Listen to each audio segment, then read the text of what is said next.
All right, and welcome to this week's episode of Play by Play. I am your host, Andy Horton, alongside my co-host, Jared Bergstrom. And well, Jared, it's episode number 133, and we got to talk about the first week of the NFL playoffs. We'll get to NBA eventually. We'll get there at some point, But we got to talk about the first week of the playoffs. Got to talk about rounds number 2 and number 3, I guess, of the college football playoffs. And then I don't know what all else we got going on, but we'll see what we're able to fill this time with. So I guess without further ado, we tend to normally start in college football. So I guess start there. We can. Okay, so last year that was Penix and that was Michigan, JJ. Yep. Okay. So then the year before it was JJ. No, they didn't make it. That's right. They lost to TCU. Yep. So that means it was Max Dugan and the nerd. His nickname was the Mailman. It doesn't tell me anything. I don't know anything. Stetson Bennett. I was going to say, as soon as you said it, I knew. But he's a nobody. He's not good at football. If he wasn't on Georgia, he probably wouldn't have been in college football. And I don't think that's an exaggeration. Okay. So that was 22, so 21. Were you guys the ones that beat Mariota? Yes. So that was Cardale Jones. Yep, okay. That's 14. Okay.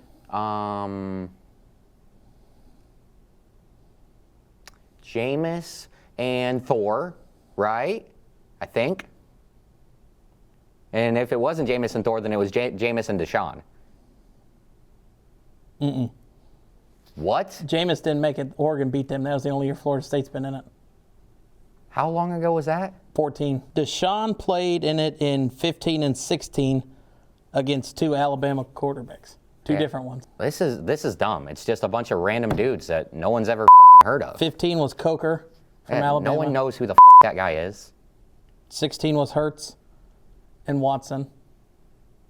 I would have never guessed because I totally forgot that Jalen Hurts. He was no good. He was terrible for Alabama.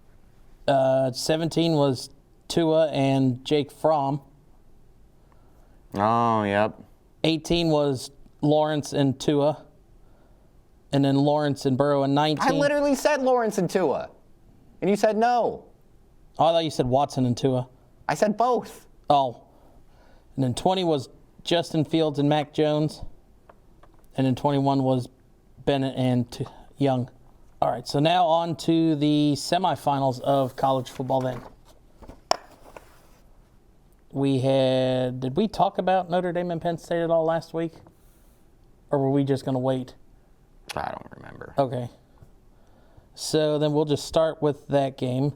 Notre Dame won a close one and one that got started slow. So yeah, Notre Dame wins 27-24 on a walk-off field goal by Mitch Jeter in a game that, and I'll say Riley Leonard wasn't on one scoring drive that ended up being huge for the Irish. I think both of those teams suck so bad. They're so terrible. So awful. I think I would be shocked if Notre Dame didn't lose by 50 to Ohio State. Notre Dame is so terrible. So awful. A game that Aller was not at his best. He was 12 of 23. All of his completions were to tight ends and running backs. Yeah, actually, we did talk about that game because I did bring that up last week. Okay. Yeah, that's just crazy. How do you not? I mean, they had 2 good receivers and, Allen had 1 catch. But other than that, nothing. Yeah, and they had. I mean, it's not like they had a bunch of great wide receivers, but no, but they had 2 decent ones. I was going to say, well, not really. Actually, my bad. Because Singleton was the guy with 40 receptions. Harrison Wallace III was the only wide receiver that they had that had more than 20 catches, or more than 21 catches. Oh, geez. Never mind. Imagine being that pathetic. And then the Ohio State-Texas game, that one went back and forth, and you could definitely feel the different momentum shifts in the game. Ohio State scoring first, and then Texas scoring late to tie it up, or not late, early in the second half to tie it up, and really felt like they had took most of the momentum out of the game because they had just a long drive on a 26-yard score to Blue, who had both of their touchdowns, another running back having both of their team's touchdowns. Yeah, I don't know, dude. This whole playoffs, this whole college football season has just been so crazy. There's literally no good teams. There's 0 teams that are any good this year. Because I thought that Texas was good, but Quinn Ewers is fucking terrible. I mean, he is so bad. I don't understand how he's the same dude. Literally, it makes no sense how he's the same human that he was last year. Mm-hmm.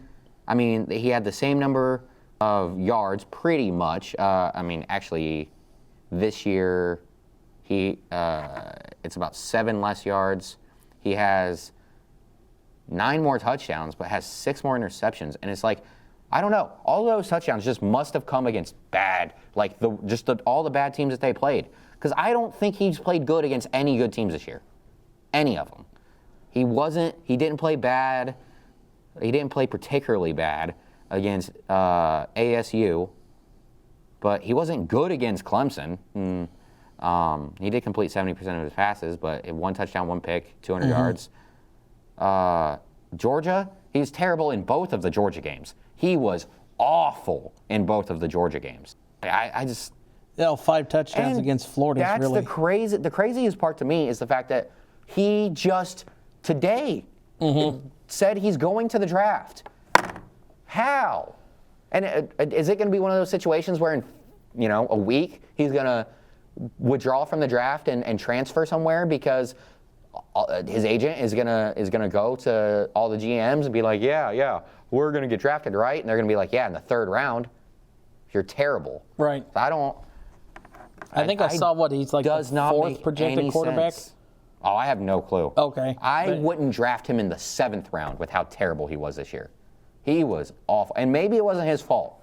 Maybe Sark was just, I don't know, lost his mind and completely forgot how to play call, and they're just they're not actually any good. I don't know. Maybe that is the case. But he's going to have to transfer. But it's one of those two things. Either Sark lost his mind and doesn't know how to coach anymore, or Quinn Ewers regressed insane levels because I wouldn't take him as my 3rd string quarterback. How terrible he was this year. It was bad. And he's going to have to transfer because I don't think Texas is going to let Arch sit another year, or Arch won't sit another year. He could transfer. I was going to say, there's no way. Texas should literally be disbanded as a university if they try to make Arch sit again. That's crazy. The fact that he sat for this. I mean, I think every Texas fan would agree with the idea, with the statement that if Arch would have played against Ohio State, they would have won the game. Or at least it wouldn't have been 2 touchdowns. And the reason why it was 2 touchdowns is because Captain Jack with a scoop and score from 95 yards away or whatever it was. And he came in twice in that game and had 2 big first down runs. One on 4th and 3, and another was 3rd and short. Yeah. So he started, I think, two games, maybe played 3 for Texas this year, completed just over 60% and was almost a 3-to-1 touchdown interception ratio. Yeah. He's not going to sit. He'll be either starting at Texas or he'll be somewhere else. It just doesn't make any sense to me how you had Arch Manning and you made him sit for that. Yeah. And you made your fans watch Quinn Ewers play quarterback all year. He was awful. Awful. Unless you were playing a team that was literally a dumpster diver, like one of the worst teams in college football, he was awful. You have anything to say about the national championship? You kind of already said that Notre Dame's going to lose by a lot. Dude, there's no chance. It is more likely that I come in next week with pink hair. And that's not going to happen. I was going to say, this is definitely not happening. But it's more likely that happens than Notre Dame beats Ohio State. I have no clue what the line is, but it should be 4 touchdowns. It's 5.5. 5.5. Ooh. That's just a bunch of idiots that hate Ohio State, somehow more than me, That's just a bunch of idiots just throwing their money away. That's why Vegas always wins. And see, Ohio State was 6.5 favorites against Texas, and I thought it was going to be closer than that, and it would have been if like you said, the scoop and score didn't happen. So now on to the NFL then. Yeah. All right. Not a lot of interesting games in the first week of the playoffs. Well, I mean, the committee got it all wrong. There's 3 lopsided, 3 blowouts in the AFC playoffs. Mm-hmm. The committee got it all wrong. Did I send you that meme? I don't think so, no. Oh, okay. I'll send it to you afterwards. You Okay. Put it up in post. But it's 3 straight lopsided wild card games. Nice job, committee. You should have taken the Bengals. Making I think fun I of the saw college that. Okay, of people being mad about the college football committee. Yeah. Wouldn't that be something if it was like that? I'd hate it even more because there's no way that they would ever let the Bengals in the playoffs. But yeah, let's see. Texans, Chargers, that was not pretty. It wasn't pretty at all for the Chargers. Herbert was with 4 interceptions. I think 2 were one was a pick 6, and then 1 was almost returned for a touchdown, but gave him a short field. Dobbins under 30 yards on 9 carries. McConkey had a nice game. I think he was the only one. 9 catches for 197 yards and a touchdown. yeah, Lad McConkey was a guy that I had no clue about in the draft. I really had no clue whether he would be any good or not because it's not that he wasn't good at Georgia, but he also wasn't a world beater. I mean, Right. he was. Brock Bowers was him and Brock Bowers. They both combined to be the 2 guys that they really threw it to there at Georgia. But I guess maybe I should have expected him to be really good because he is playing against SEC defenders week in and week out. So maybe I should have expected it, but I really didn't know. I mean, and I watched his tape and he never popped off the screen to me. I don't think I probably watched 4 or 5 Chargers games this year, and I don't think he ever popped off the screen to me during the Chargers games either. He's gonna come in, he's gonna have a really good game, and he's gonna beat you. I don't know. He kind of makes me feel like I guess I don't even know how to describe it, but he's just a dude where, if he were to walk in the gym, and there's dudes playing basketball and they're running, and you see Lad McConkey, they'd be like, oh, all right, he ain't really nothing to worry about. And then he gets on the court and it's like, dude, he's just literally this much better than me at everything. And then he's just really solid all around. He's almost like a bigger version, in my opinion, of Edelman or who is it before Edelman? Wes Welker. I mean, not a ton bigger, but I think they were shorter. He's only 6 foot tall, but I thought they were shorter.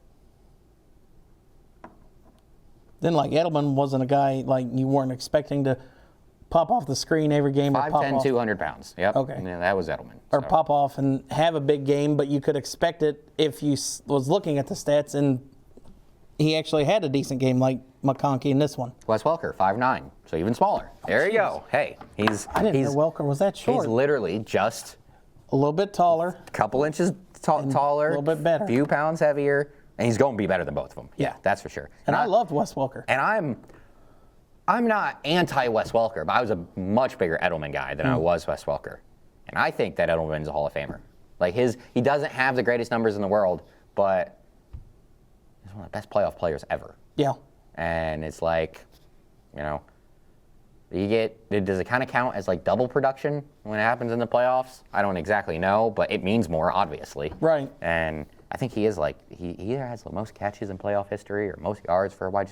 I don't remember exactly what it is. He played a lot of playoff games there with Brady. He did. So. And then Stroud didn't have a bad game, didn't have a great game. 23 of 33, 282, and a touchdown interception. I feel like that sophomore slump has been insane. Yes. Yeah. He got in from in the playoffs for winning a crappy division because everybody else in the AFC South was down. Well, last year, like, it felt like he was really good and he was going somewhere. And it does not feel like he's gotten any better at all this year. Maybe gotten worse. And we may have talked about this last week. Maybe not. I don't understand how Joe Mixon got a Pro Bowl bid. He's like 12th in the league in rushing. He had a really, really, really good 4 or 5 first weeks of the season. Okay. And after that, he's done nothing. Like, No, I don't think we talked about that either. oh, maybe we didn't. No. Yeah, he's been terrible for a large part of the season. Just over 1,000 yards, 11 touchdowns, nothing. 1, 2, 3, 4, 5, 6, 7 of his first 9 games he had 100 yards, and since then he has 1, and that was the playoff game. He did miss 3 games, but 1, 2, 3, 4. He went 5 straight weeks without having more than 60 rushing yards. Oh, God. Never mind, that's bad. Yeah, I love Joe Mixon. But I don't understand how he got I don't know. Was it Bengals fans that love him and thought that we shouldn't have gotten rid of him, and so they voted for him to get in the Pro Bowl? I don't know, but no shot did he deserve to be in the Pro Bowl. That's crazy. Then the Ravens Steelers. That one was a hard one to grasp because it's like Pittsburgh, especially in that third quarter, Pittsburgh scored 2 different times to make it a 1-possession game and felt like they had all momentum on their side, and then you just either hand it off or I don't think they really dumped it off to Henry. No catch. So they just handed it off to Henry, and he busts a big 20-yard run and just take all the momentum out of the game. It seemed like Pittsburgh did to try to get back into that one. Yeah, I thought Pittsburgh had no chance to win that game. And at the beginning of the season, I would have said the opposite. I would have thought that you give Pittsburgh a chance to play against Lamar Jackson, and it's in the playoffs. They've had his number his entire career. And then I think didn't they beat him in the second time they played him this year?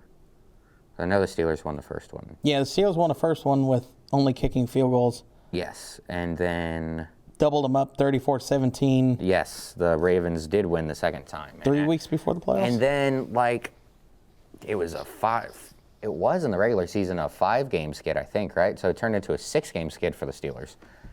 It's just one team was going in one direction and the other team was going in the complete opposite, and ended with that loss. They ended the season on a 5-game losing streak. So it was four straight before that. Yeah. Yeah, because they were well in control of controlling at least having home field for that game, and then they just fell off the wagon completely. I don't know. How many more years is Tomlin going to be able to hang on there? Because there's been no playoff success. I saw that. In a long time. 2016 was their last playoff win. Wow. I didn't realize that it'd been that long. I didn't see that. I just know that he gets to the playoffs every year, or is 9-7 every year, but 9-8. But they just don't actually.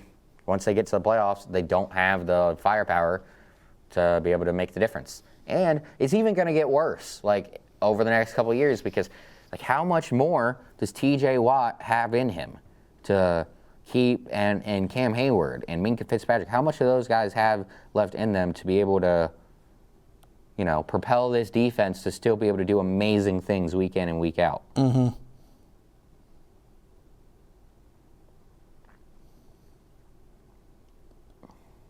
Did TJ not play? He was in and out a lot. I think it was his wrist that was taped up, or his elbow was in a brace? So he didn't play. Oh, he didn't play at all? No. I thought I saw him on the field. Dang. Yeah, because I was just looking at the box score, and that's wild. That's a big piece, too. Yeah, they had. If I would have known that, I definitely would have said they had no chance, but only was able to rush for 29 yards, 2.6 yards a carry. The Steelers were? Mm-hmm. Oh, geez. And you flip the script, 50 rushes for 300 yards? 299. Oh, I think Lamar took a... No, they don't count then. Yes, they do. Oh, they do in there? Yes. Okay. NFL and college is different. So, dang. They were at 300 when they were talking about it. Really? He took a knee. Yeah, between the two of them, 41 rushes, 247 yards. Dang. Wait, no, I did my math wrong. 67 yards, yeah. So Justice Hill had that would have been 30 yards? Steve Sims had 15, Justice Hill had 12, and Mark Andrews had 2 rushes for 5 yards. Okay, everybody's getting rushing attempts down in Baltimore. When you rush the ball 50 times, you got to spread it around. All right, now on to Sunday, and I was watching this game, and I watched Denver go right down the field on that first drive, and I was like, okay, this is actually going to be a competitive game, and then Josh Allen took the field, and the Bills took the field, and I was like, oh, no. This is why I was saying, this is why, as a Bengals fan, I had two minds of the end of the season. One was just lose out, maybe they fire Zach, and you miss playoffs, get a great draft pick. And the other one was, well, if we do make the playoffs, at least we do have a chance because nobody can stop our offense. I knew this was going to happen to Denver. I like the Broncos, Yeah. But I knew this was going to happen to Denver. I knew they had no chance. They just, the script kind of worked. The 15, 20 plays that you script at the beginning of the game, it worked. They got them down the field. They scored their touchdown. And then after they ran out of scripted plays, they didn't really have too much. So, yeah. When I saw that the Bills took a 10-7 lead, I was like, oh, well, it's over. Kind of knew it right there. Josh Allen, 272 yards. Pedestrian for him. 2 touchdowns. Did pretty good on the ground, though. Almost 50 yards. And surprisingly, that seems kind of low touchdowns. for him from this season. Only 50 yards? Yeah, well, they almost ran it 50 times. 44 for 210. Oh, my gosh. Yeah, James Cook with 23 rushes for 120 yards and a touchdown. Josh had 8. Ty Johnson had 9 and 44 yards. And then Mitch Trubisky even got in there a couple times. He had -3 yards. They were all kneels. Okay. And three knees. And then Ray Davis, who has been a good backup for them this season.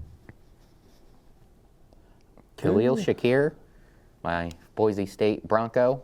He's had a nice season. He's had a great season. Would you consider him the number one now? He's been their number one receiver this season, but it's probably Kincaid that's actually the number one option for them. So, yes, he is the number one receiver, but, that was the wrong name. That was Dawson Knox. But Kincaid had, he did miss some time, but Kincaid had 44 catches. And Shakir had 60-some. Okay. 65-ish. 76, my bad. So yeah, I guess he would still be the number one. I feel like they do need until the kid gets older, matures. The guy they drafted this year, Keon Coleman. Either him or Amari Cooper, if one of them is able to really step up. I forgot that they. I did too. He came in right at the deadline. Yeah. So yeah, Amari might be their number one. Packers, Eagles. Eagles. I think there was a. If I remember correctly, I think there was a stretch in this play, or in this game, where Green Bay either ran a negative play or gained no yards for 12 straight plays. That's rough. Yeah. They just couldn't move the ball well. And, when you fumble it on the opening kickoff and give Philly a short field, it's just going to be a long night. And it was a long night to watch because it was just the score doesn't make it look. It was just an ugly game to watch. It's no real big plays, or anything really. Both teams struggled to move the ball. Packers only had 100 yards rushing on 25 carries, and Saquon did all the rushing. He had 120 out of the 169. But Love. So did you see, I was about to ask you about him. Did you see the meme? Hey, it could be wrong, but I hope it's not. This is freaking hilarious. Oh, jeez. But it's a meme about Jordan Love and his career numbers, not during Toyotathon, okay? 3,829 yards, 29 touchdowns, 25 interceptions. During Toyotathon, 3,200 yards, 26 touchdowns, 2 interceptions. Well, then Toyotathon must have been over because he had 3 interceptions in this game. Exactly. Oh. That's wild. It was he had a bad game. Only had sacked twice. He must have had a lot of, only 2 rushes for 10 yards. I thought he was, unless he just was on the ground a lot more than that. Let's see how many quarterback hits the Eagles had.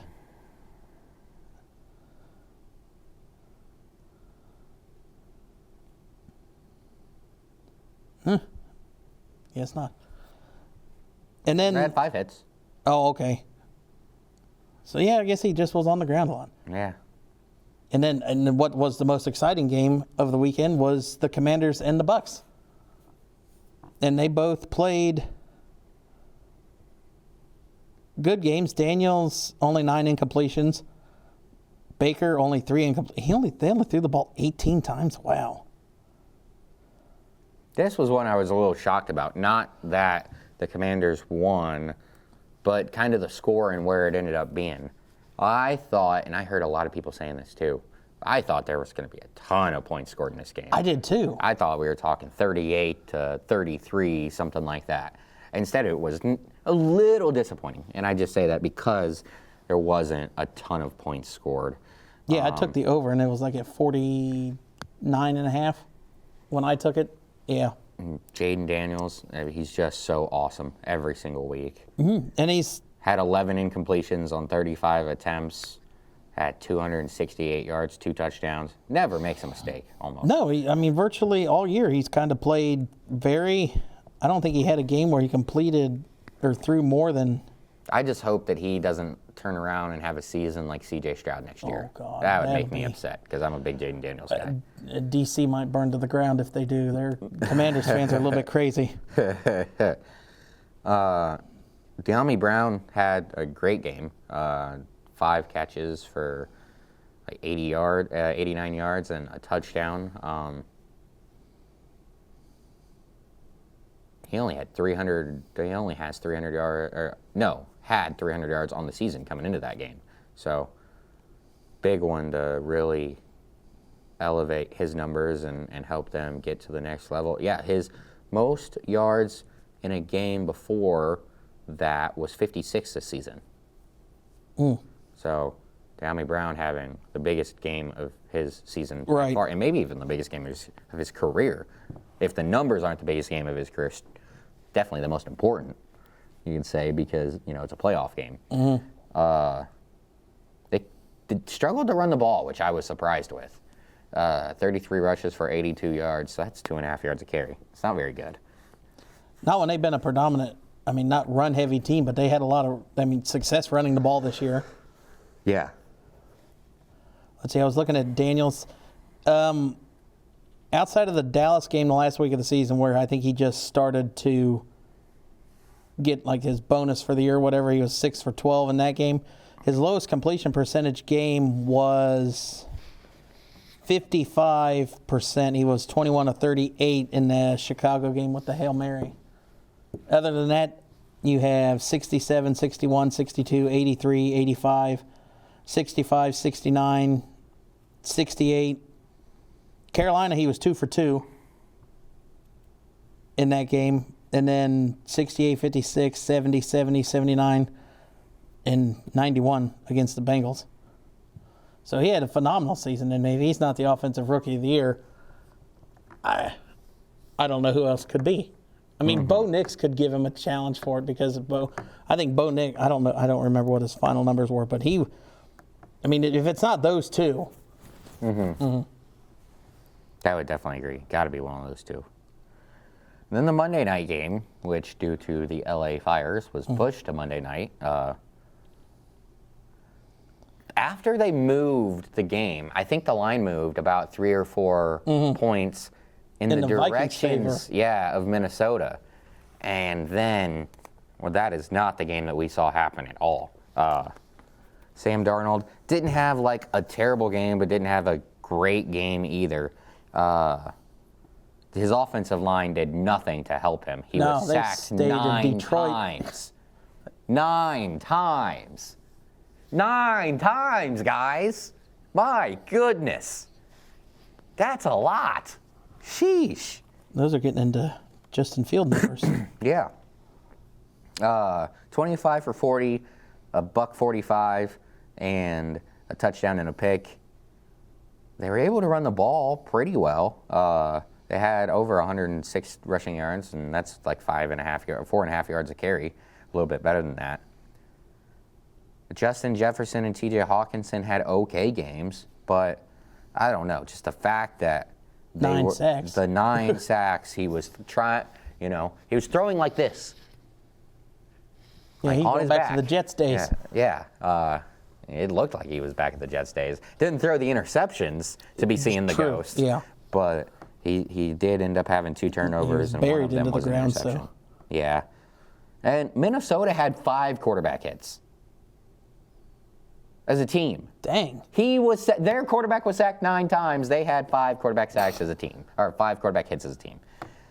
That's pretty rough. And then Matt Stafford just looking like Matt Stafford, except for he's not throwing the ball quite as deep anymore. I'm not saying he can't. He's just not doing it quite as much.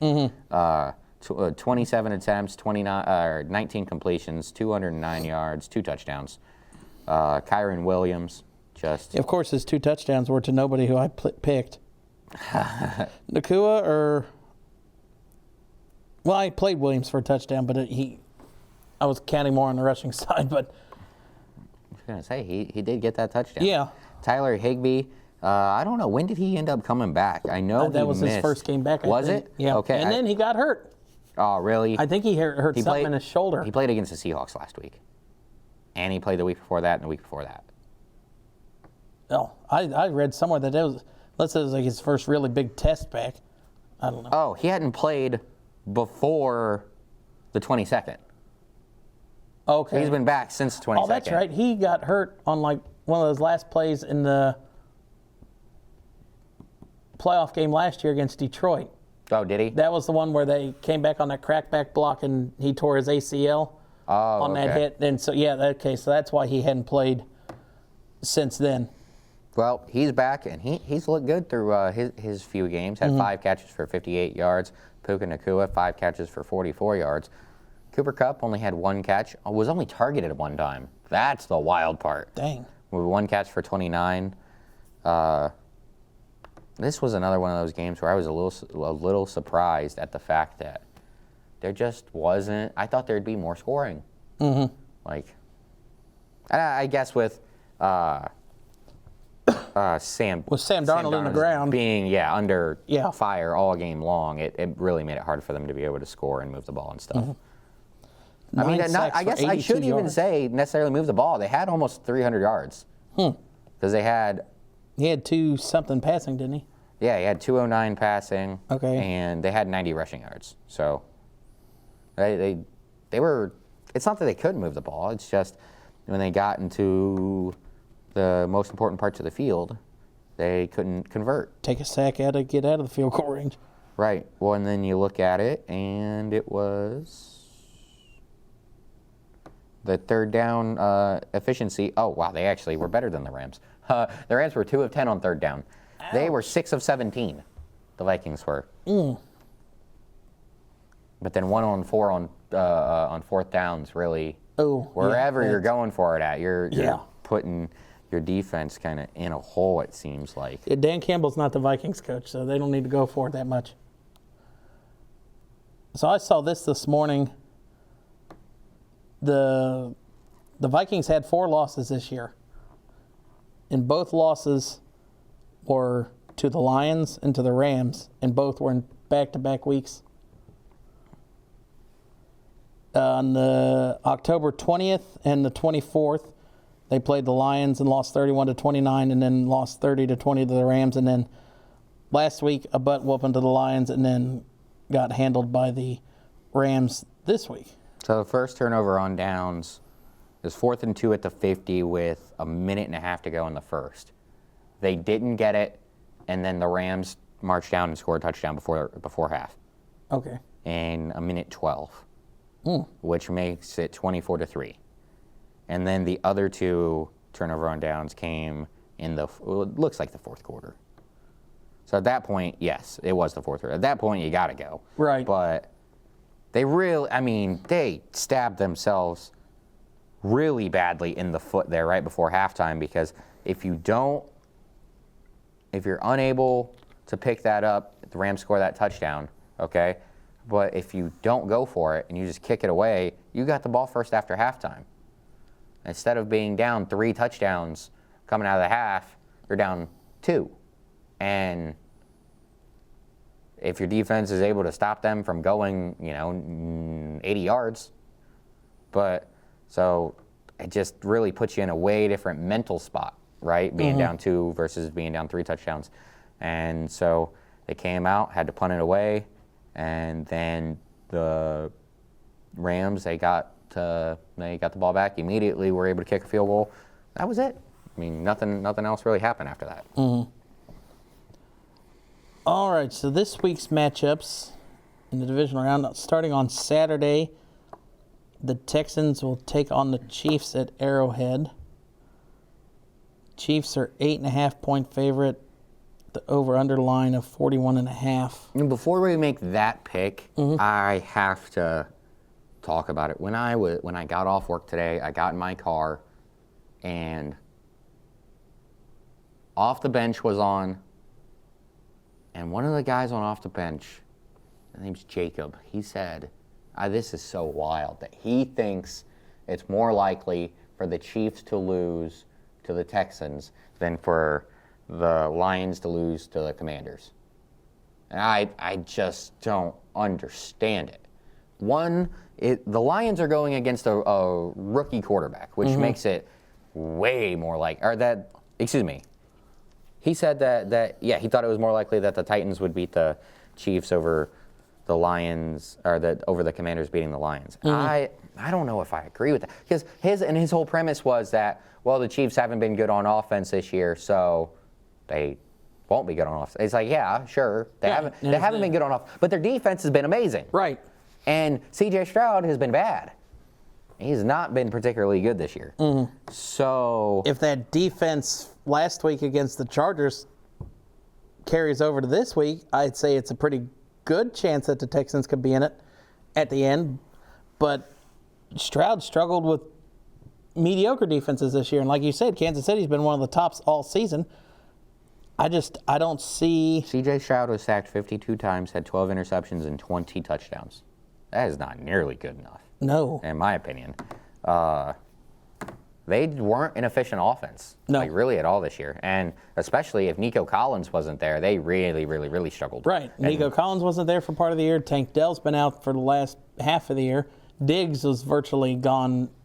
I think he played the first 4 or 5 weeks, and then he's been out for the rest of the year. So it's like, yeah, they definitely caught the wrong side of the injury bug, but the offense is just, it's not good. And you can't rely on it'll be Dalton Schultz and Joe Mixon, who, yeah. Well, and then back to the point where it's like why I don't understand why he thinks the Lions have a better chance to win their first playoff game than the Chiefs. Oh crap! I think I just lost that thought.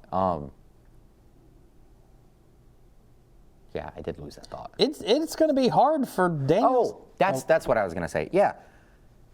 The Lions only have 47 players on IR. Yeah. And so they have no defense. That means that their only way is outscoring people, which they've done for most of the year. They've done. Well, all but 2 losses they had this year. All year long they've been able to do it. And they did recently get Alex Alonso, or whatever his name is. Yeah, Alex he came Alonso back in that last game. Yeah. So that's great. And hopefully they've been able to get a guy or two back since then because, they had an extra I think bye week. Montgomery is planning on playing in this game too. I know that's the offensive side, but that's a whole nother realm you got to prepare for because he threw 2 touchdowns this year too. Oh, really? Yeah. I didn't see that. I must have missed that. I think it was Montgomery, unless it was Gibbs. I could have swore I saw Montgomery throw him to Laporta this year. Hey. It's okay. You got all of the Lions offense on your team except for Laporta. No, I don't have Montgomery either, and I don't I thought you have had Goff because you have him. I thought you had both running backs. No. Oh. No. I don't remember who has David Montgomery, but it doesn't really. Oh, it's Southern. That's who has him. But, Detroit, this is the best team that they've put forward in franchise history. And you think that place isn't going to be as loud as impossible? Daniels hasn't really been in. Tampa wasn't that loud last week for them to try to have to use a silent count. So you don't know how good Daniels is going to be out trying to operate in a silent count. Yeah. I will say, though, when Dan Quinn hired Cliff Kingsbury as the offensive coordinator, because you saw what he did with his first year with Murray. And Murray's a mobile quarterback, and the success that he had and went to the playoffs. And now with Daniels, they have another mobile quarterback success that Daniels has had this year, and they're in the playoffs, and they can, like you said, the injury bug's going to hurt Detroit, but like you said, Dan Campbell, 4th and 7, let's go for it. I don't care. 4th and 30, we'll line up and try to draw them off sides and get 5 yards closer. Yeah. But I'm still going to pick the Lions. I'm going to pick the Lions until Dan Campbell's locked in a broom closet, not going to be out there for the game to coach. That's the only chance I think they don't have to win the game. So, yeah, I'm picking the Lions and picking the Chiefs. I'm a big Jaden Daniels guy, which is going to make it a lot harder for me to make picks next year, considering that I think they're going to be a lot better, assuming he doesn't. And they went 12-5, so go a into lot his better. sophomore slump. Yeah. Yeah, but like for example, I think the Bengals game, and I think they had one other game where they didn't punt, but they also didn't score touchdowns. Never mind. All they did was kick field goals. And so, I don't think that's going to be happening next year. Maybe it happens once. You mentioned that. I think they'll be scoring a lot more touchdowns I next saw year. it on it's either Twitter or Instagram. I saw Jaden Daniels this year where they had 0 punts and 0 turnovers. He had 3 this season. And it was like Brady. It was like Brady, Manning, Elway, and I forget the 4th quarterback they put in there. They had 7 in their whole career, and he had 3 in one season. In his rookie year, yeah. He's phenomenal. Love that guy. Yeah. Rams, Eagles.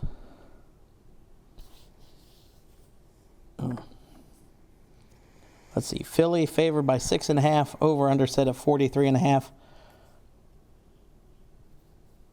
It's like Sean McVay can get his team to play really well and almost mistake-free going into the playoffs. He's only lost, I think, 2 playoff games. One was the Super Bowl and one was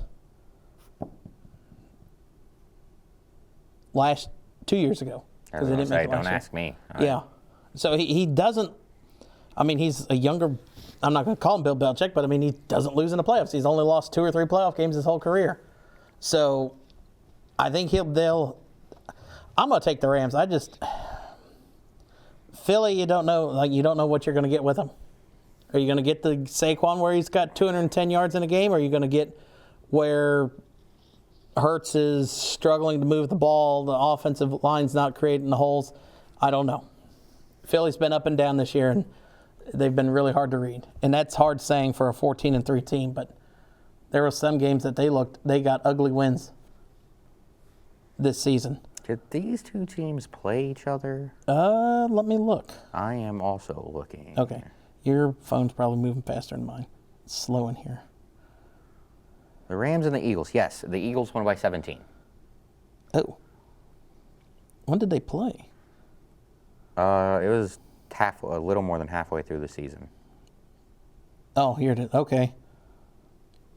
Let me look at the stats in that one. And that was without, what's his name? Their second wide receiver, the Eagles, Devontae. That was with no Devontae Smith. That was the game Saquon had 255 in. Ooh. Yes.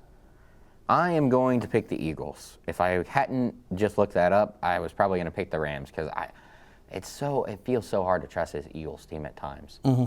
And so I wasn't going to. But after a 17-point victory, I just don't think there's going to be anything that the Rams can do to slow down Saquon. I'll take the Rams to disagree. I think it'll be closer. I think it'll be a one possession game. Hopefully, I mean we can't have all the games just suck in the playoffs. Then the committee did get them all wrong. And then the Ravens-Bills on. Okay, I guess it's not Sunday night. It's Sunday at 6:30. Buffalo is going to try to avenge the butt kicking they got from them earlier in the year, and it was, 35-10. I guess it was. Let me see when the Buffalo actually scored. They didn't get a touchdown till halfway through the third quarter. So, yeah, it was kind of over at that point. But let's see. In that game, I think Henry had went off as well. It was in Baltimore. Henry had 200 yards rushing and a touchdown. Lamar, 13 of 18, 156 yards and 2 touchdowns. So, yeah, it'll definitely be a whole lot closer game. I think Buffalo, they got, I can't think of his name, a defensive piece back 2 weeks ago that they had out for most of the year.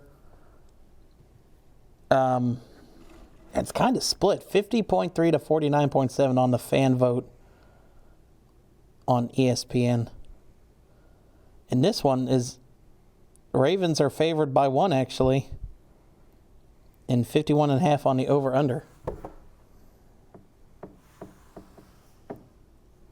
I think this is so hard because I do not trust either of these quarterbacks in big playoff games. I do not trust either of them at all.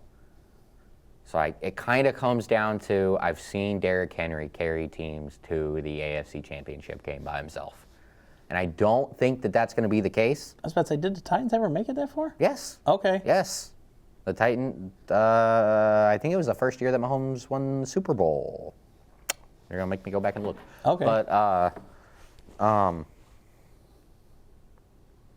yeah, I just feel like there's not enough other help around Josh Allen to be able to make up for the fact that. So Kincaid might be the best tight end in the game. But outside of that, the Ravens have the best running back and maybe the 2 best running backs. If you want to count Lamar and Henry as running backs and then Allen and Cook, they still might have the 2 best running backs. Yeah. It's very close. With all 4 of those guys. And I mean, like, Cook is obviously number 4 of the 4, but then the other 3 are just, it's neck and neck and neck. Mm-hmm. But in Bateman, I love Khalil Shakir.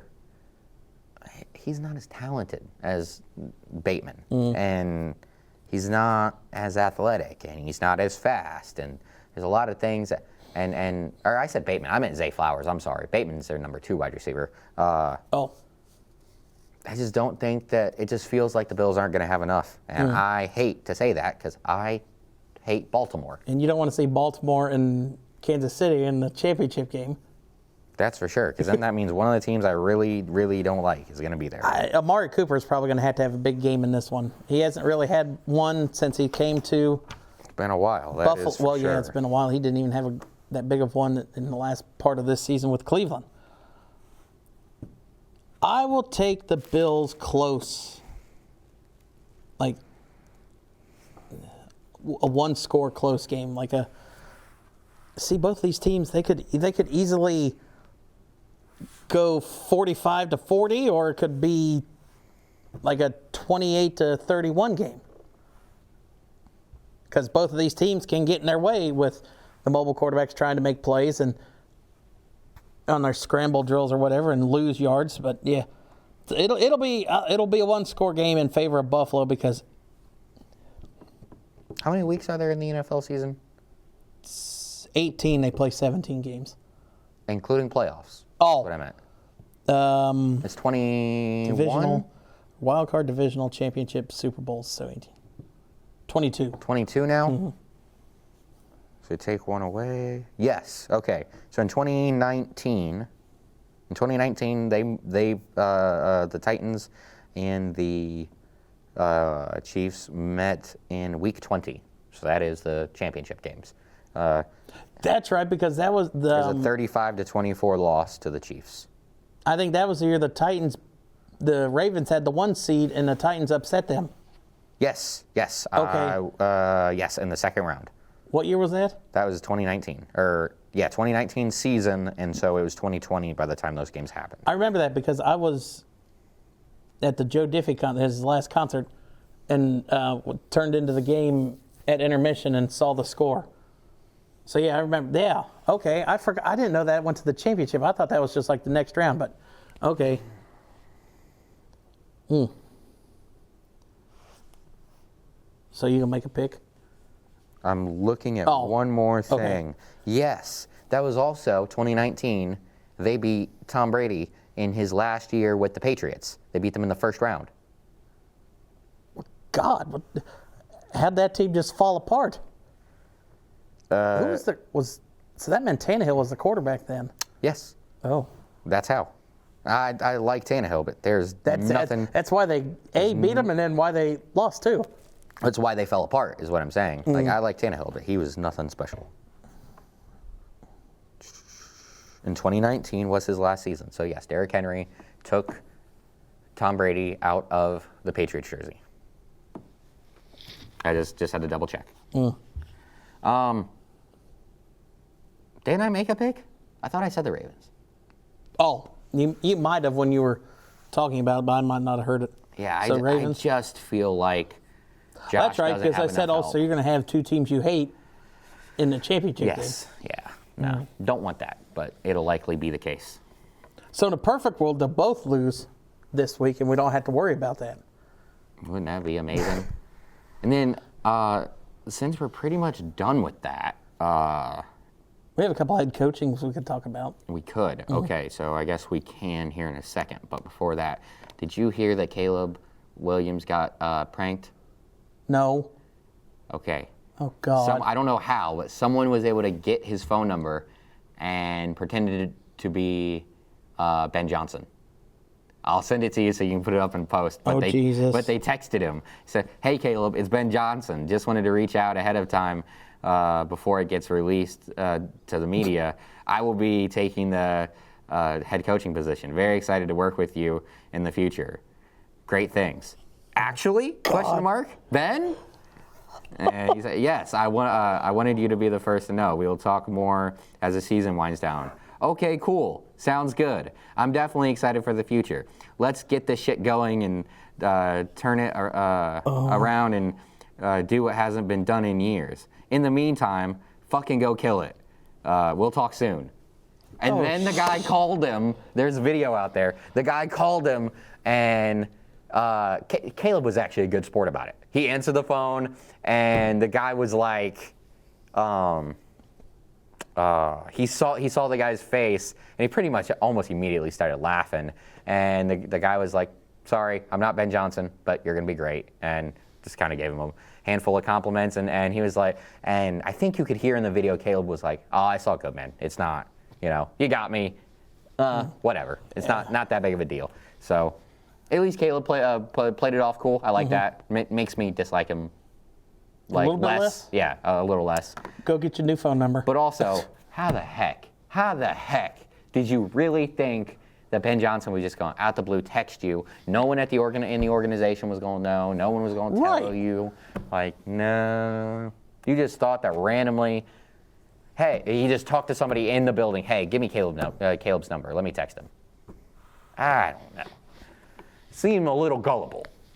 You can't interview for coaching while you're still in your season. Oh, is that true? Yeah. So teams can't talk to you, so. I didn't know that. Yeah. Okay, and then something else, and then if you want to, we can go to the coaching thing. I actually saw this a couple weeks ago. Was it a couple weeks ago?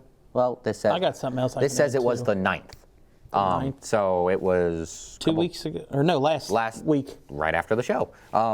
It says, it was a Bleacher Report notification. It says, Johnson may stay with the Lions.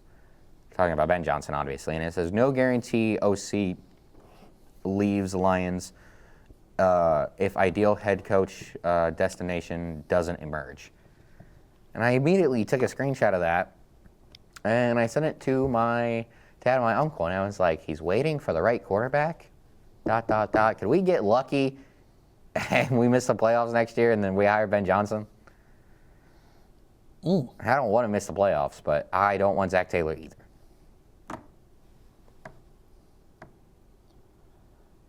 One thing I was going to say, and I'll add it in post, but I'll show you. I know you don't watch the games when they're on Nickelodeon, but Nickelodeon was throwing some shade in this Texans game.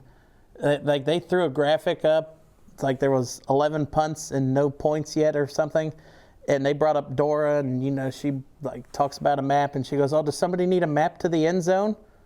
And then there was... That is a little funny, I guess. They didn't hold back. Come on, load. Well, I saw a short video about a dirty bubble going and taking one of the coaches. Hardball. Yeah, I didn't agree. 8 hardball. Like, what? Yeah, guys, that was it's football. I don't know what y'all were doing. I was trying to watch football. That's why I don't watch that stupid nonsense. If I was a parent, I wouldn't even let my kids watch that. No, we're watching football. We're not watching football. Whatever this is. If you want to watch fake football, then, you know, go watch someone play Madden or something. I would prefer that over that cartoonized. I don't like it at all. Trying to load up the... And maybe this is a hot take that a lot of people disagree with. SpongeBob's one of the stupidest shows in the history of the world. It wasn't my favorite when I was a kid. It's pretty dumb. But it's been on forever. It has been, that is for sure. All right, so some head coach, let's go ahead and, because we didn't really get to talk about it last week, but... One more before that. I don't think we were able to do this last week. Maybe we were. I don't think we did, because I don't remember talking to you about it. All right. Oh, wait. That's not the one. Did I not download it? Oh, that makes me sad. It was a meme about Ryan Day being the first head coach in college football history to make it to the national championship with a beard that was Sharpied on. Maybe I find it and I can send it to you. Jesus. But I saw that and I was like, that's awesome. Amazing. All right, so we didn't talk about any of the head coachancy vacancies last week, so we can go ahead and recap the teams that were looking, because one's already done now. You say what? One's already been filled with the Patriots hiring Vrabel. Oh, yes. Oh, Jacksonville. I think that might be it. Oh, Vegas. And the Saints. There was more coaches fired than I thought. And the Jets. Hold on. All right. So we've got New England completed with hiring Mike Vrabel. I'm kind of surprised that they only gave Mayo a year, unless Vrabel said, look, I just want to take a year off and then I'll come back. I don't know if that was the case, but no, there was a lot of reports about Mayo losing the locker room and stuff, because at one point he came out and he called them all soft and stuff, and it didn't seem as though the players liked him. So I think that was a big reason for that. All right. Chicago, moving on from Matt Eberflus. Mike McCarthy, the two couldn't agree on a deal, so Jerry Jones said, screw it, you can walk. Okay, so the crazy thing is, someone, I don't remember who, asked to interview him last week, and they turned him down. Because he was still technically under contract, they had to ask the Cowboys if they could interview him. And they were like, no. They said, no, you can't interview him. So when that happened, I was like, oh, there's no way Mike McCarthy is coming back to the negotiating table. He's going to let that deal run out and then go and have as many interviews as he wants. Like, that was a weird situation to me. But Jacksonville fired Doug Peterson. Vegas fired, that was Antonio Pierce. I was surprised he only lasted one season they had a lot of injuries this year. So I was kind of surprised that he got let go after 1 year. I think they should go get Pete Carroll.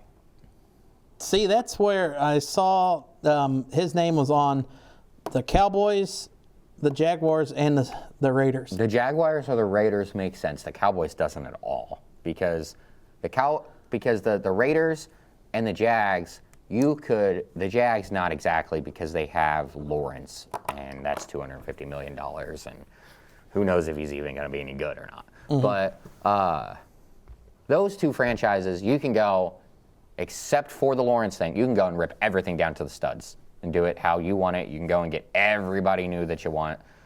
And I guess maybe with the Raiders, yeah, you could do it with the Jets. But I guess maybe with the Raiders, you could you'd have to keep Max Crosby. That's not cool. Yeah, you have to keep one of the better defensive linemen in the league. Yeah. And then you'd be able to build the type of culture that Pete Carroll wants. And, they're not going to be great for 10 years, but Pete Carroll can come in, build up a team real quick, and then, in 3 or 4 years, you can get rid of him and bring in a guy who maybe is a good coach, but not a culture changer. So, I don't know. I also saw John Gruden's name come up on a couple lists. Are they gonna let him back in because of... I really have no clue what even happened. There were some bad text messages that got uncovered. I never gave a crap about the whole situation. Yeah. I didn't care. Said stuff. It's just a bunch of nonsense. Yeah. Said racist stuff, I think, about the NFLPA, whoever the Players Association rep was. Yeah, so I'd really doubt him coming and doing that. And then the other one I saw with Dallas the other night, actually it was the day that Mike McCarthy, they announced he wasn't going to be back. Jerry Jones flew Dion into Dallas. Oh, that would make me so happy. And the reason why I say that is I think they will be a complete failure together. And it's not like I don't really have anything against Dion. I actually like him. But I'm just so sick of him being in college football. I don't want for any more of his players just to win the Heisman because they played for Dion. That's the only reason why Travis Hunter won that. It's not because he was the best player in college football. It's not because of the... No. He won because he played for Dion, and Dion is one of the biggest media whores that there is. Everyone wants to talk to him because he's an arrogant guy. And, either he comes short of the expectations and people want to smack talk him for it, or he lives up to the expectations and then he's just got a bigger head than he ever had before. And so I don't want people trying to act like Colorado is no. I was about to say, we pull up the BYU score again. We could, but I told Jim that, and there was quite a few cuss words. I don't think it would work. Because he's not a yes man to what Jerry Jones wants. And that's what it feels like everybody, the last few coaches to Jerry Jones has just been, yes, man, yes, ma'am. Or man, sorry. Yes, sir. Yeah. I mean, Jason Garrett, yeah. Well, and he's not going to do that. There'll be a bunch of, you could write a soap opera about that.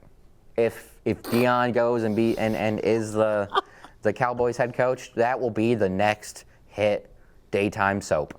I mean, it'll be more. It'll be. I mean, dude, the NFL might go to the Cowboys and say, "You guys are required to do Hard Knocks." End of story. I was about to say they'll probably wrap it up for the whole time Dion's there. You're required to. Sorry. He just too many people want to see what he has to say. So other names I heard for coaches vacancies was Arthur Smith, which I think he might test the waters, get back out there. I just don't see why anyone would want him. It's not that I dislike Arthur Smith, because I don't.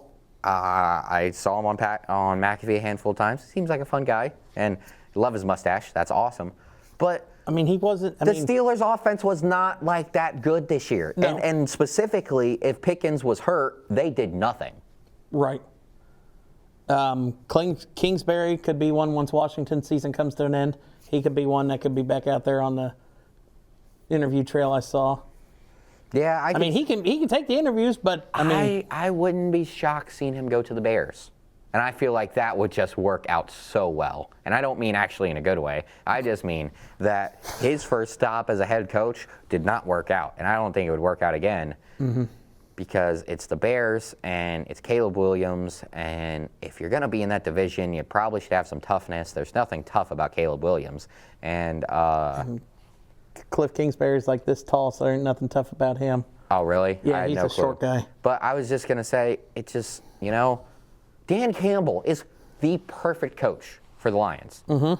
Are to be in that division. And you can say the same for, maybe not perfect, but Matt LaFleur works there in Green Bay. O'Connell, he works up there in Minnesota.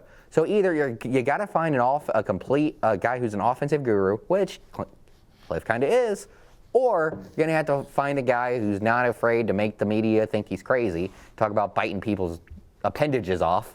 There you go. John Gruden goes to Chicago. Oh, that would be, oh my gosh. I don't think Caleb Williams will last one season. The Hard Knocks would be split between the Bears if and Deion the goes Cowboys. to Dallas, oh God. I would have to watch every episode. I would be glued to the TV. Oh God. If that happened, that would be wild. What are some of the spots left open? Or could you imagine? And I don't think he's going to stay in New York, but could you imagine Rodgers and Gruden? Jesus. The things that Gruden would say about Rodgers going on his darkness retreats. Nah, he's going to take that spider 2-wide banana and other vacancy: Vegas, the Saints, and the Jets and Jaguars.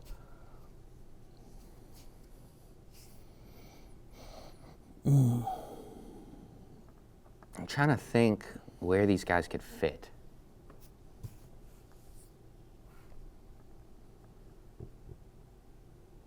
Wait, go through the teams again. Chicago Bears, Dallas Cowboys, Jacksonville Jaguars, Vegas. Okay, Brian Flores would make, he's not offensive, so I don't know how much it would actually make sense for the Bears and Caleb. But he would make sense in that division. I can see, because he's already in the division. Well, I mean, sure. But Minnesota's I was just going to say, he's a defensive-minded guy. He is all about beating up the other team's quarterback. Now, will make your he'll make your quarterback cry, but so will his. No, that's what I'm saying. Oh. I'm talking about Caleb. Oh, okay. The team that he plays for, that he coaches for, he will make your quarterback cry, but you'll have a tough team, that's for sure. That's not something that you don't have to worry about. I could see him going to the Vegas, maybe. They got not a strong defense, but they got a better defense to build upon than I think the other ones.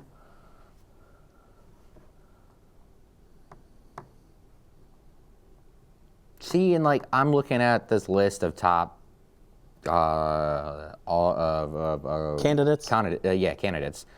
Okay, so Todd Monken, he is the OC for is he Baltimore. Okay, I did see So maybe him. that's the move for the Bears. Maybe Todd Monken would be the move. Because then he's offensive-minded. They already like to run the ball and be tough. If you're going to be in one of the North divisions, you got to want to run the ball and be tough. So, he's moving from Lamar Jackson and Derrick Henry to, sure, they'll have to go. Williams, DeAndre Swift. And Roshan Johnson. He's the big baddie back that they have there. Okay. So, if you draft a young quarterback, you want to have an offensive guy because it just seems like, and we saw with Eberflus this year, it just seems like the defensive guys tend not to work. It didn't work for him with Fields. It didn't work with him. Guy in Washington is a little different because Oh, Dan Quinn. Yeah, Dan Quinn. I don't know. He's been able to make it work before as OC. He did it in Atlanta. Yeah, to be able to get to the DC. Well, no, or yeah, well, yes. I'm sorry. What I meant was he's been able to do it before as a DC as head coach. Okay. So we saw him do that in Atlanta. And Dallas. I mean, he was there with Dallas last year or 2 years ago, and they had one of the better defenses in the league. But no, what I'm saying is being a defensive coordinator and the head coach, it doesn't tend to work. Not in recent history because I don't know, defensive-minded coaches, they can't seem to draft offensive linemen and wide receivers. So.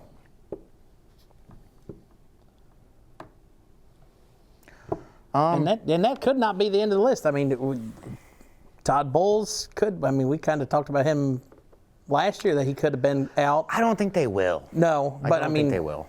And I like Todd Bowles there. I feel like he fits the Bucks. Like, I mean, Arians took a job in the front office and picked him as to replace him. So I mean, you just really got to piss off Arians if you're going to get fired. Yeah. Yeah. I think that's just about it. So we will be back next week. Hopefully, we can get to some basketball. Yeah. Sometime. Finally get there. Yeah. I mean, it might be March Madness before we get to talk about college basketball. I'll have to start doing some deep dives over the weekend. Well, maybe not this weekend because of the tournament. Well, we're both busy this weekend. Yeah. But so that's going to do it for this week's episode of Play by Play. Don't forget to like the show and and like the show on all the social media. I was about to say, I got to upload it, Andy. Yeah, my bad. Share us. There we go. Maybe that's what I was going for. Share us on all the social media platforms. And we'll see you guys next week.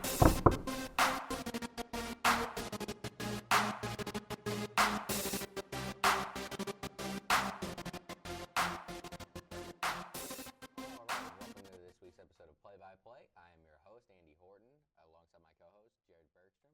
This is episode number 1.